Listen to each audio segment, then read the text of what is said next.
we have to figure it out. Drinking is not an option anymore.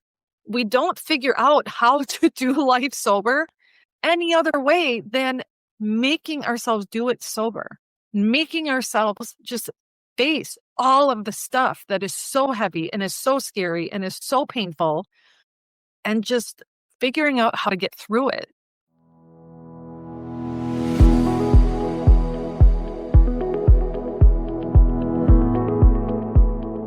Welcome to the Shannon McCabe Show, where we break free from our drink-obsessed culture, challenge the myths around alcohol, and redefine sobriety as the empowering choice it truly is. I'm Shannon McCabe, sober coach, holistic nutritionist, and your guide to a life that feels better without booze. Whether you're newly sober, sober curious, or years into this journey, this podcast is here to give you the truth about alcohol, the tools to build lasting confidence, and the hope that a vibrant, fulfilling life is waiting for you on the other side. So grab your coffee or sparkling water and let's dive in.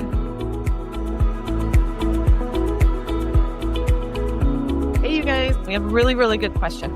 It was such a powerful one. And basically what it was this. One of you had asked if I would share, if I could think back and remember, like, what was the one tool that helped me the most in early sobriety? And I right away was like, oh, this is so good. This is so good.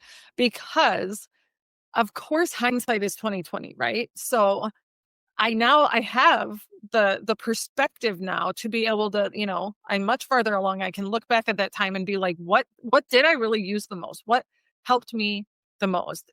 And I know that it is what I recognized at the time as one of my most powerful tools. And I'm really just grateful that for whatever reason, this tool really was like what spoke to me. Like, I'm trying to think now, like, where did it even come from? Where did this idea come from? How did it land on me? And why did I like cling to it for dear life? Because that is like really 100% remember just being like, okay, this is the thing. This is the thing that I am clinging to for dear life, and just riding this for as long as it takes for sobriety to stick, for it to feel easier.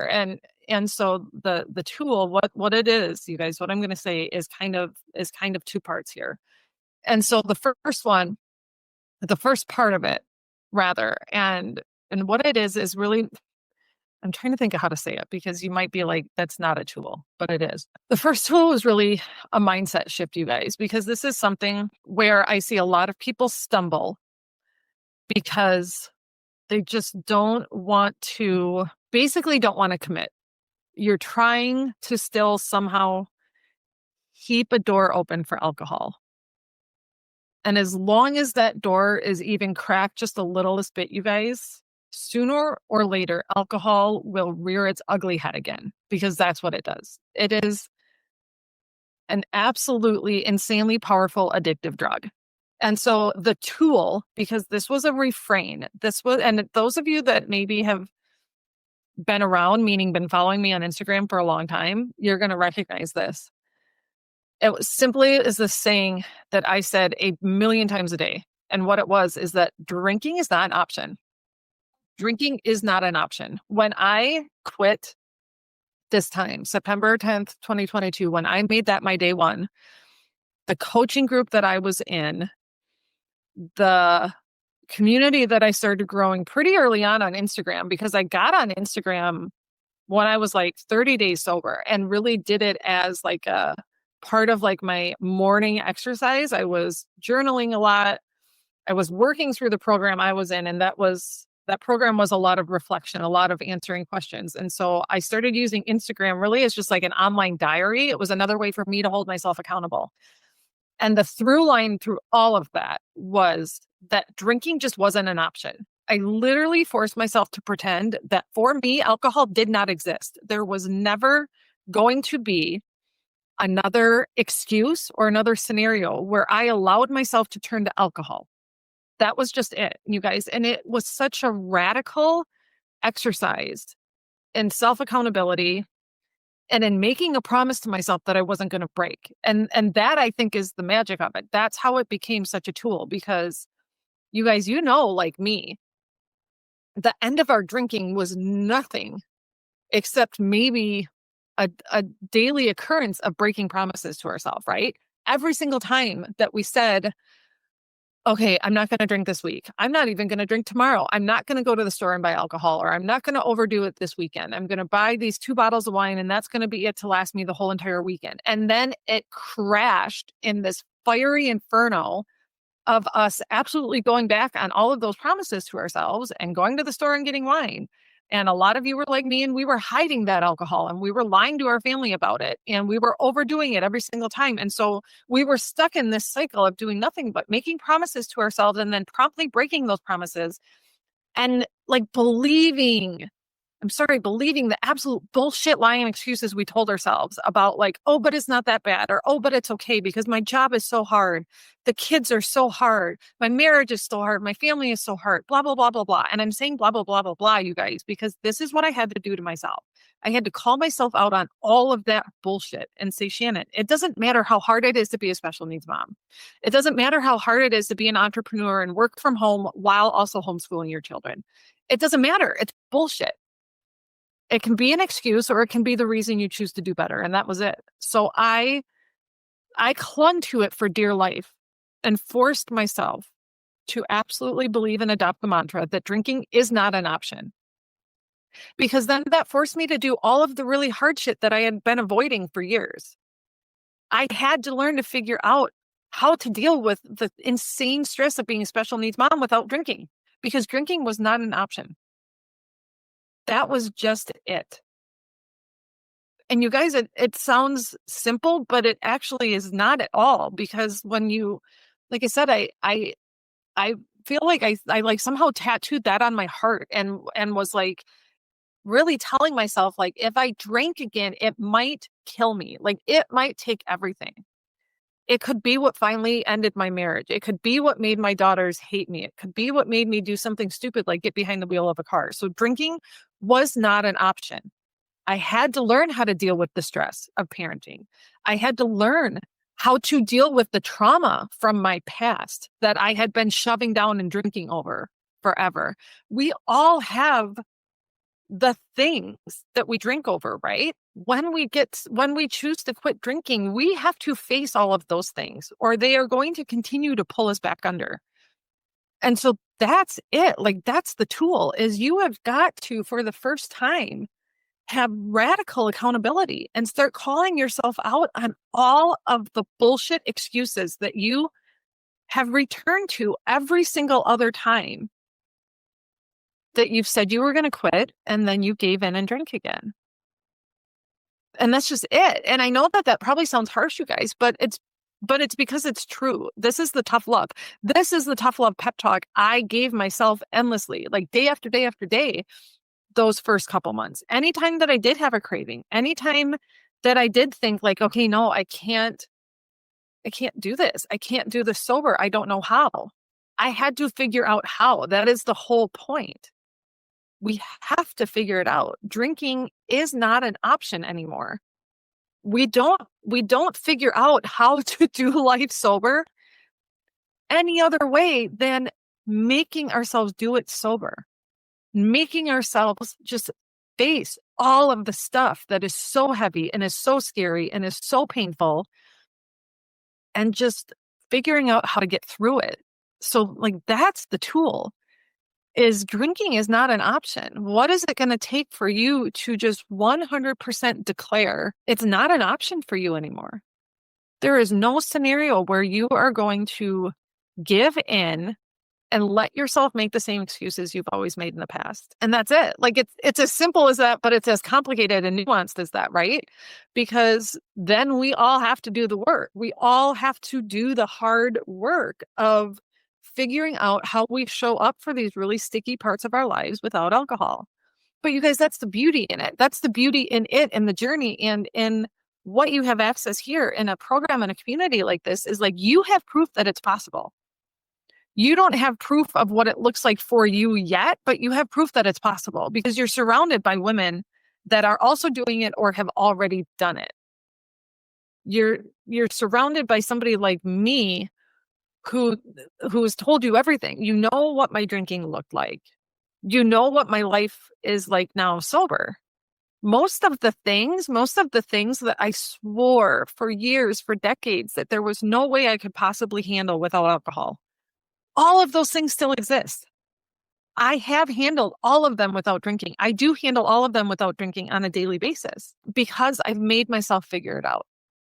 I made myself challenge all of the beliefs of like, but my friends and family still drink. What am I going to do if I'm the only one that doesn't drink? Oh, but my husband and I are college sweethearts. We've always drank together. What is it going to be like if I don't drink anymore? Oh, but what about all the moms groups where everybody drinks? But oh, some people can only have a couple drinks. Why can't I be that person? We one by one go through them all and check them all off and figure them all out, you guys. That is the way. That is the tool. That is how we do this. It's radical acceptance. It's radical life-saving acceptance when that's what is needed, right? When we have to accept that we are not people that can only have one or two drinks. We are not people that can drink on a Friday night and then not drink again for 6 weeks and not think about it. We're not those people. Thank God. I'm so happy I'm not that person now because I'm free from the illusion that alcohol holds any value. But that didn't happen overnight. It only happened because I made myself get through the first Friday night without drinking. And then I made myself get through the weekend after that and the weekend after that. I made myself get through the first date night with my husband where he was having a drink and I didn't have one. I got through, the first weekend away without drinking. I got through my brother's wedding without drinking. You can't want the skill and the mastery without being willing to do the practice that it takes to get that. And that's what we're doing here, right? It's using everything that's laid out right before you, everything that all of the people that have already done what you're trying to do, which is including me here, given you this roadmap, this blueprint, and said, this is it. If you do this and if you apply these things to your life, you can get here too, but you've got to be willing to just do the work. There's really no shortcut. If there is a shortcut, it's the shortcut is just realizing how powerful your mind is and you get to decide. So deciding that alcohol is not an option and deciding then that that's not a curse, but it's a blessing. You can step out of like this bullshit drama that has plagued us for years because of alcohol by simply just declaring, no, I'm done. Like, I'm just done. I'm not fighting alcohol anymore. I am moving on and I am going to learn how to do my life without it because pretty soon then we have learned how to do almost everything without it. And then we live in a way that's easy and peaceful and free forever now. If we do the work in the beginning, right? That's it. Like to kind of bring it full circle, you guys, what I've been moving through really the last 5 months now, with the first being this guardianship process. When Dylan, my now adult daughter, turned 18, she has Down syndrome, she has autism. My husband and I will take care of her forever. So when you have a child like this and they become 18, there is a huge lengthy legal process to actually retain guardianship. What this means is that we have essentially, you have to take away all of a person's rights. Like Matt and I are still her guardians forever now, as if she was a child, because she cannot make any decision for herself. And somebody like Dylan, especially incredibly vulnerable, like she can't talk. She's in diapers 24/7. We have decided to keep her at home with us forever rather than putting her in something like a group home. But so this process is, you guys, it's been exhausting and soul crushing. And we basically hit the end of that process. It went from August through November. And then our pet of 18 years got really sick and passed away a couple of weeks ago. So this has been probably the most trying 5 months, actually, maybe of my life since Dylan was born, but especially of my sobriety. But I can say confident, you guys, there has not been one single second in this whole time that I have actually even wanted to drink. Like, it hasn't even entered my mind, because that is how far down this road I am. This is the payoff of all of that work for the first year, of all of the work that doesn't feel glamorous, of all of the stuff where it's like, face your shit and figure out how to be a happy person without drinking. And it's messy and it's hard. And that first year when there's so many good things, so much of it was already joy and happiness, but there were absolutely times that were crying and I was sad and I was exhausted and there's doubt and there's like all of it, right? It has paid off and it has served me so well because now this last few months, I've been going through one of the hardest, heaviest heart times of my life, and I have had zero desire to drink. This is where the work of early sobriety pays off, because when shit gets hard again and it gets really real, I have retrained every thought and every instinct in my body where alcohol still does not exist. I would never drink over any of the stuff that I just went through. And it has all been some of the most heartbreaking and isolating and alone and exhausting. And like, when is this going to end? When is it going to get better? All of it. And alcohol has not even been a thought in my mind. I can't imagine wanting to drink. In 3 years, that's what's happened. But it's because I did all of that hard stuff in the beginning. You keep doing the hard stuff until it's not hard anymore.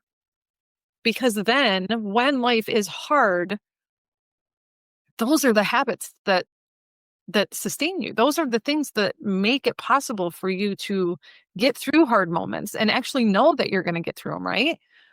Because that's it too. It's like, I think about the miracle of my sobriety, the fact that I was a woman who, for years before I quit, was lying to my husband, the man I love most, was lying to him about my drinking. I was hiding alcohol in my home office. I was driving under the influence more than I even care to admit. I was making terrible decisions. Alcohol absolutely had its grip on me. And now in a span of 3 years, I have gone through some of the most excruciatingly hard, sorrow-filled moments of my life, and alcohol hasn't even been a thought. You guys, that's what's possible. That's what's possible if we let it be, if we do the work, if we trust the process in the beginning. And that's what it is. That process for me started with saying alcohol is not an option. Drinking is not an option. It doesn't exist for me anymore. I've got to figure it out. Because that's what helped me develop this emotional resiliency, develop these skills. I know how to deal with really hard shit now without turning to alcohol. I know how to let myself rest. I know how to let myself grieve. I know how to be really productive when that's the season that I'm in. I know how to move the needle forward, but I also know how to step back and put up boundaries when that's what I need to. And that's everything you learn. It's everything you figure out when you take alcohol out of the way. Okay. Finally, this has been such a long time coming. I am officially hosting my first sober retreat. We are going to Sedona in April 2026 for a long, luxurious weekend for sober women. This is going to be really just the embodiment of all the work I do in my coaching containers, basically. So we are going to just talk about how do we create a life that actually feels good once we've quit drinking? Because we don't quit drinking to just not drink, right? We do it so that we can heal and feel fantastic as much of the time as possible. So we are going to have some guided workshops all by me. This is going to be an intimate weekend for me and you and other sober women to hang out and to talk about the habits that help us deal with the stress in our lives, the habits that help us heal our body and heal our mind. So there will be some talk on nutrition. There'll be some talk on other things I do on a daily basis to recover from the damage that alcohol did, but to also keep me growing in health and keep me emotionally strong and resilient. There's going to be spa treatments. There's going to be this resort is so gorgeous, you guys. We're looking at, the Red Rocks in Sedona, pool time, amazing food. Food is included. So I just encourage you guys to check this out. Space is limited because I want this to be a really close, tight knit, supportive group where we're going to have these conversations that are going to stay with us for the rest of our lives. We're going to make connections that we're going to look back on and be like, this shifted during that one weekend and changed how I felt about this going forward, how I felt about myself, how I showed up in my life going forward. So all of the details are in the show notes. They're on my website. You can find them on Instagram. Spots are limited. So if you are at all interested, check it out. Reserve your spot. It's going to be so beautiful. And I really hope I get to meet some of you in Sedona. So in a nutshell, that's pretty much it. Because when you declare that alcohol is not an option, then you're forced to turn to all of the other tools that are being presented for you, right? So what are you doing during cravings then? What are you trying over and over again to figure out what works for you? Are you somebody that needs to take a walk when you have a craving because your body thrives under movement? Are you somebody that maybe for a while you need to cry? Maybe it's journaling. Maybe you start going to therapy. Maybe you're somebody that finds it easy to shift those cravings and just like pour sparkling water or a mocktail. Like it's all different for all of us. We have to figure it out. But you figure it out when you raise the stakes by saying drinking is not an option, right? Like it's so exhausting to keep existing in that space where you're wondering like, or you're keeping that door cracked open for alcohol. It's going to get you sooner or later then. It's going to sabotage your efforts over and over and over again until you just close the door for good and just say alcohol is not an option. Drinking is not an option. And then I'm going to use everything else that's here for me, right? We're using the tool for cravings. We're addressing all of the beliefs we still have about alcohol, right? It's all of the stories we tell ourselves like, oh, but it's so hard to drink because my husband still drinks. Nope. Other people have figured that out. You can figure it out too. Oh, but I'm from Wisconsin. Everybody drinks. Nope. You guys, we figured that out. You can figure that out too. How am I, but networking events, right? I'm in sales, corporate, all these happy hours. Nope. You guys, somebody's figured it out. You can figure it out too. For everything that you're afraid of. And I don't say this to diminish anything. It's actually to show like the sisterhood that we can tap into, the commonality of our experiences. Like, yes, we all have nuances, right? Like I've in these 3 years, I've never yet actually met another mom whose special needs journey is the same as mine. But I've definitely met a lot of other moms that feel like they're drowning under the weight of kid stress. I've definitely met other moms who feel isolated at a certain point in their journey. And so the bottom line is whatever you think is so hard, you guys, somebody else has figured it out, which means you can learn from that, which also is proof that you can figure it out too. I love that. That was like such a huge sigh of relief for me, right? It's like, okay, I'm not broken and this isn't hopeless. I can figure this out. We've just got to be willing to figure it out. And the way we're willing to figure it out is when we just once and for all take alcohol off the table. It is not an option. It has zero place. And then we're just moving forward. We've got to just keep figuring it out. And we do that, by doing the things. When we feel bored, okay, we figure out the boredom. When we're grieving and we're sad because we can't be a drinker, and you guys, that's real, right? Face the grief, honor the grief, move through the grief, because then you get out the other side of it. That's the whole point. Like you guys, we move through all of these phases and all of these situations because then we have moved through them and we arrive in this new place where we have perspective and we have wisdom and we have learned what we're capable of. We've learned what works. And then we have all of that we keep with us and we carry with us for next time a similar situation comes up. And we get to draw on all of that again. That became a little bit of like an inspired heart rant there. But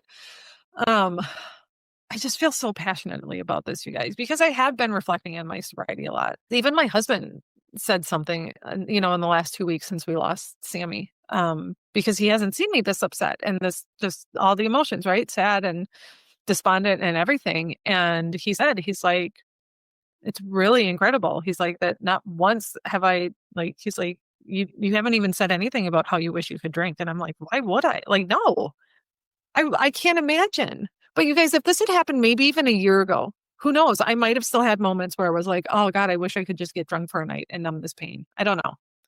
I might have then. I don't know. But I know now, like I haven't. Not at all.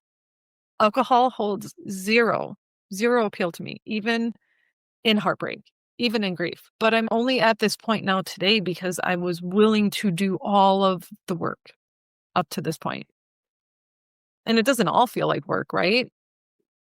You definitely get to a point, like, I don't think I've felt like much is work since, I don't know, 18 months in.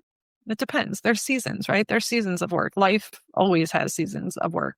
But all that to say, you guys, it's just, for a lot of us, a lot of quitting drinking in the beginning is realizing that we have in fact been our own worst enemy most of the time. And it's that radical accountability, calling ourselves out on all of our excuses, on all of the BS, all of the stuff that we are going to either keep carrying with us as, like clinging to these ideas and these beliefs and these excuses that definitely are not serving us anymore? Or are we going to set them down and just say, enough, I'm picking a different story. I'm picking a different story. I'm choosing growth. I'm choosing progress, even when it's scary. And I'm choosing trust. And I'm just going to keep taking it one thing at a time, one step at a time. You guys, there's a reason we have these sayings, right? There's a reason in sobriety when we say like one day at a time. And another saying I had in the beginning that you guys have probably heard a lot was like 1 second, 1 minute, 1 hour at a time, because some days that's really what it is, right? When we are like, oh, but this hurts. This is hard. I don't know how to do this without drinking. Okay. What can you do for just this next second to not drink? What can you do for the next minute to not drink? What can you do for the next hour to not drink? And you just keep figuring it out. Because the more distance you put between you and alcohol, the more of an opportunity you have to get better at all of that stuff. And it doesn't automatically happen, right? This is where we still have to really step into, like, you guys, this is a lot of like agency in ourselves. And you might see this. Like, for example, I'm going to share a random example from Instagram right now, because there's an account that popped up in the past year after dry January last year. So I'm like month 11 now. That kind of gained a lot of traction. A woman who started dry January, but had committed to taking a year off. And she was just doing this on her own. And you guys, I 100% want to say, I am not sharing this to judge. I'm sharing to highlight how journeys can go depending on the decisions that you make, right? So this woman she decided to quit drinking for dry January and commit to a whole entire year, but she was doing it all on her own. And I know this because I've talked to her, we've messaged, connected online and stuff. No sort of program, no sort of support group, not even like AA in real person. So nothing free, nothing paid, no community, just her deciding not to drink and sharing it on Instagram. Well, then this fall, when she hit about 10 months, her family went through a really heartbreaking loss. I think her sister's husband passed away, and this woman relapsed. She started drinking again and has since committed to getting back on the horse and to staying dry. I share all this to highlight the difference between just deciding not to drink and when we decide to not drink, but to actually learn new ways to handle the hard parts of life, to actually address the beliefs that are holding us back, to actually tap into support systems that can help us grow as a person, help us become more mentally resilient, help us become stronger, right? And more evolved. The point is that we don't just suddenly arrive at things like confidence and ease and peace and freedom and all of this just because we quit drinking. Then we have to choose to learn and grow. Then we have to choose to do all the self-examination, right? And ask ourselves like, okay, what beliefs do I hold that still serve me, and what ones do I need to let go of or do I need to change? And what skills am I putting in place? Am I actually learning how to handle stress, or am I just not drinking, right? Because we run the risk of being what's called the dry drunk. Have you guys heard that term? People who don't drink, but basically are just still hijacked by alcohol. Like, they're mad that they can't drink. They're sad that they can't drink. They're resentful. They're angry. All of this other stuff. You guys, not drinking is part of the battle, but it's what you do after that then, right? Are you invested in your own growth? Are you invested in becoming a person that you're proud of? Are you invested in becoming a person that can handle whatever life throws at you? Or are you just not drinking? So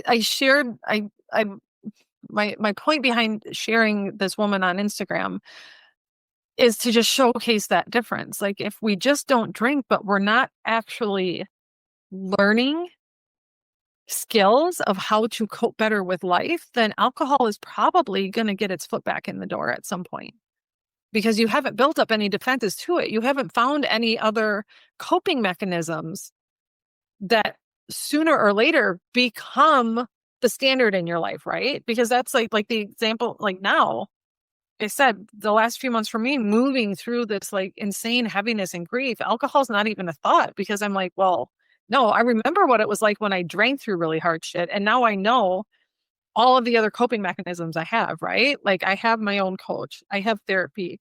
I know when to isolate, when I need solitude. I know when to turn to friends and family when I need support. I have God. I have knowing how to move my body to process grief, right? Like I have this whole pile of healthy habits that I've learned now because alcohol, it was never even an option. So part of the battle is moving alcohol out of the way. But then the next part is, well, what are you filling with that space? Are you filling anything with that space? If you're not, sooner or later, alcohol is going to fill it up again. I think I'm going to end there, you guys. I feel like this was a lot. I feel like this turned into like a lot of like a heart sharing, but I hope it helps you guys. I feel like this is the perspective that comes after time, right? But none of us can get to the hard-earned perspective until we just give ourselves enough time to do it. So thank you for showing up today, you guys. Sending you all a big hug. That's it for today's episode. If this conversation resonated with you, don't forget to subscribe so you never miss a new episode. And if you're loving the show, I'd be so grateful if you'd leave a quick review. It helps others find this message and start their own journey to freedom. Until next time, keep choosing yourself, keep believing in what's possible, and remember, you are so much stronger than you think.